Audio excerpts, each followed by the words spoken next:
Tonight's special guest is Ollie Olsen. Keep cool till after school with Ollie Olsen was the catch cry of the 80s. Thousands of kids grew up with Ollie in the living room TV, doing all sorts of crazy and wonderful things that kids do. We welcome Ollie Olsen as our special guest on The Beat Goes On. Ollie Olsen, what an honour. What an honour. We're staying cool till after school. That's the one. Who came up with that one? Did you? Was that yours, Ollie? Or? Yes, that was mine. Yeah. The whole idea of the keeping cool. One of my daughters actually mentioned something, and the phrase that she used was, "Oh, that's cool." And that was Jodie, and we never had a name for the program, you see. So the idea of after school also. Keep cool. So keep cool till after school. How old were you when you started this wonderful television program? I was quite old. I was 36 years old. 36? Yeah, and for TVNZ to look at a guy my age was unheard of. But they wanted, because Stu Dennison had been on before, That's and right. to me he was a brilliant man because he was using, I don't know anything and I'm doing all things wrong, and then the policeman would pull him up about his cycling, and then go through the rules of how to go on a road on a bicycle, which was a positive way of bringing out, all the rules and regulations without making it teacherish. But parents didn't like it. They said that was a bad role model. So they wanted somebody older, and they'd seen in Sweden, which is interesting because I'm Scandinavian, and they saw an older guy who had a laid-back kind of way of doing things, and they thought that's what we want. So it all came naturally to you. You didn't... I don't know. I don't know about natural, but I was thinking. Now, I always believed that television is a very powerful educative medium, and this is what I said to the people in television. They said, no, it's for entertainment.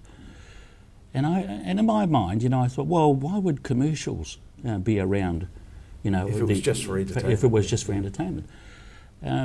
So I imagined that it was my youngest daughter, Kerry, that I was looking at in the camera, and I would talk on a one-to-one basis, like I would talk to my child. Yeah. So I never ever said, all you people out, all you kids out there. Yeah. I looked down this barrel of the camera and I said, hey, what about saying thanks to the person who's supplying your meals? Hey, say thanks to mum and dad. We prepare them some breakfast. Yeah, great. And the next thing, the phone rings later on. Ollie, thanks for encouraging our children, to get breakfast for us, but could you tell them not at 4 o'clock in the morning? That kind of thing. So that's how I did the kid thing, to get down to that level, thinking of our own children at the time and the levels that they were at, and imagining that that's who I was talking to. Now, you said you started that at 36, and yet most of your viewers today will be 36 themselves today, yes. wouldn't they? Yes. So, do you get many 36-year-olds to 40-year-olds, that they must come up and say, I used to watch you every night? Yes. Anyone that's over 30. Yeah. I still get it, and they go, oh, wow. Oh, let me shake the hand of the guy. I was your biggest fan. So I've got a lot of biggest fans. So really the baby boomers, it was the baby boomers' children. Yes. Because in my case, my youngest boy is now 34, and he would have watched you avidly on the TV. So baby boomers' kids were watching you all those years ago. Yeah, I think when there was only 2 channels, wasn't there? Yes, there 2 was. channels. And and there was also the idea, because Ollie was considered Ollie, and then of course the Māori community looked at me and they saw the Māori. So they went, whoa, one of us! And I said to the producer, I remember saying to him, can I say greetings in Te Reo Māori? And he says, oh no, Ollie, we can't do that. And I said, why not? Gosh, isn't that amazing? What year was that? that? That was that time. And Nola Glavish, yeah. Glavish had been sacked from the post office for saying kia ora just a few weeks before I came on telly, or a few months before I came on telly. And then suddenly when I said to Ian Cumming, the producer, can I do this? He said, no, because if we do it for you, we've got to do it for the other minority groups. Yeah. And I said straight away, just bing, just within a second. Oh, so if I talked in German, Italian, Spanish, French, Samoan, I'd be able to use Māori. And he says, hang on, Ollie. So he rang Wellington. And he says, yeah. So I did that. So I introduced multiculturalism really on the television set. And today, if you don't say kia ora, you get the sack. Is that right? Well, it shows how things have Just shows changed. how eh? things have changed. Yeah, but I'm thankful to Ollie because Ollie made Maori acceptable in the way that he came across. Well, what happened to Ollie Olsen after the television? Where did you go? What happened after that? I went back teaching.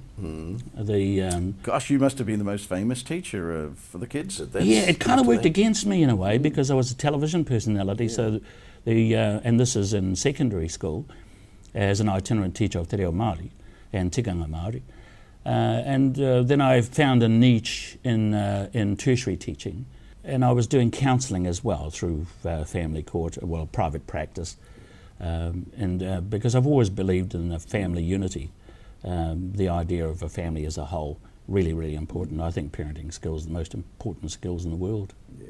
Now, of course, now you're happily ensconced in Christchurch and you're just minding your own business. A couple of years ago, where were you on the very first quake? Oh, gosh.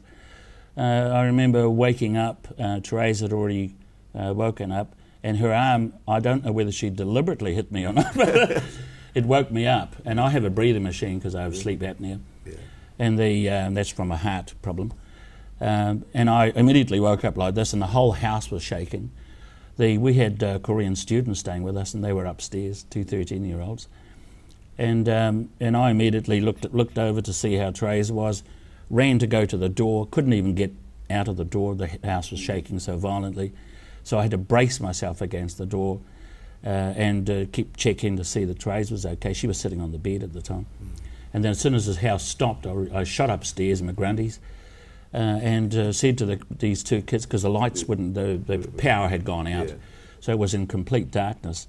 And I said to these two kids, look, there's been an earthquake, get out of bed, get dressed, come down as soon as you can, and left a torch with them, then shot back downstairs.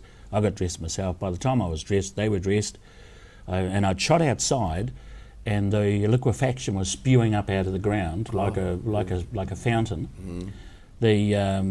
And we had to, by the time we got into the car, the water had come up to our ankles, past our ankles. And then my idea was to get away from a tsunami if there was, because we were right on the near the coastline. So we drove out of there. But as I drove out, I noticed the manholes had popped up out of the ground. So we had to go very carefully around the streets, and we shot around to where we thought the civil defence people would be. And then I panicked because the friends of ours were further down the road, but anyway, we were redirected to higher ground in a place called Maireho, which is outside of Brooklands. And so we drove out there and listened to the radio as to what was happening and waited until morning. And then when we went back, we saw the devastation. Oh. Yeah. Now, that was the first quake. Yes. What about the second? Where were you on that one? Oh, the second... That was the 22nd of February, wasn't it? Yes, yes. That was a violent one. Yes. And I saw our house, because in the first one, hardly anything came out of place, because we're on piles, on quite high piles, and the house swayed like this. So even though it was quite violent to us, it just swayed in unison. So nothing dropped out of it. I think a plastic tomato sauce bottle fell on the floor. That was it. In the second one, the cupboards emptied out because it was different. It never swayed like this. It jumped up and went like that. And it was violent. It was really, really violent. It was like that, which were quite frightening. 2 years have gone by, and of course you're seeing things return to normal, but the after effects are the situation you find yourself in now. You have a lovely home. It's in the red zone, and so now it's a big fight with the government, the red zone, and the insurance companies. So how long is that going to last for? When do you think that'll ever be resolved, Ollie? Well, it has to be resolved shortly, but some insurance companies are telling their clients they may take up to 5 years. Now that's frustrating, and especially if you're in the red zone, because in the red zone we have to be, I'm in Brooklands, and the whole Brooklands area, even though it's a TC2, which means minor damage, has been blanketed as unsuitable to live on. And so we have to be out. We have to, first of all, be out by 31st of July. But before that, we've got to sell our land and take up the government offer by the 31st of March. So, you know, there's dangers in that, because once we sell our land, then that's gone, and we've got to accept basically what the government is offering us. And they say it's an offer, but it's bullying tactics, mate. It really is bullying. Just on figures alone, say you value a house at $900,000. You think you have a $900,000 home, but you're going to have to walk away and be recompensed to the value of $431. There's a big difference, isn't it? Yes, and that's a common type of scenario, so there must be where people are going to lose at least $200,000+ in the exchange. Because now it's even worse if you're inside the red zone and you've got no damage, because there's no claim. See, some of those homes haven't put in a claim because there's nothing to claim for. Yeah. So therefore, their damage is nothing. So then the insurers are not obliged if this goes ahead. So they'll only get the value of their land. Well, they'll only get the value of the land. Exactly. Gosh. So there's a predicament there. Yeah. And we're hoping that Judge Raina Asher, who's having to make the legal judgment on whether it's legal to repair or offer repair inside a red zone, because the dude's going to create history. But it'll be a relief to everybody. We could talk for hours, honestly. We've missed so many subjects out because we've only got about 10 to 12 minutes. But, you know, it was the last thing you expected, wasn't it? Let's go back 3 years ago. You had a lovely family home, lots of wonderful memories. Would you have? You would never have expected this to happen. It just came out of the blue. Never in our wildest dreams. Yeah.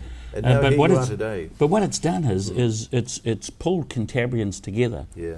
And there is an excitement about the rebuild and the renovation. You know, rebuilding the whole of Christchurch. But the people themselves, man, they're really, really strong, eh? So there's this camaraderie now that wasn't there before, as strong as it is now. And a lot of the business people are really quite inspirational, because the CBD got hurt really badly. And some of them are now having to pay out lots of money because the insurances weren't adequate enough to rebuild the city. You know, and there's the Strip, which was a very, very popular set of restaurants and cafes and casinos and so forth along the River Avon. Yeah. You know, they're going to revamp that, and it's going to cost the dude a lot of money.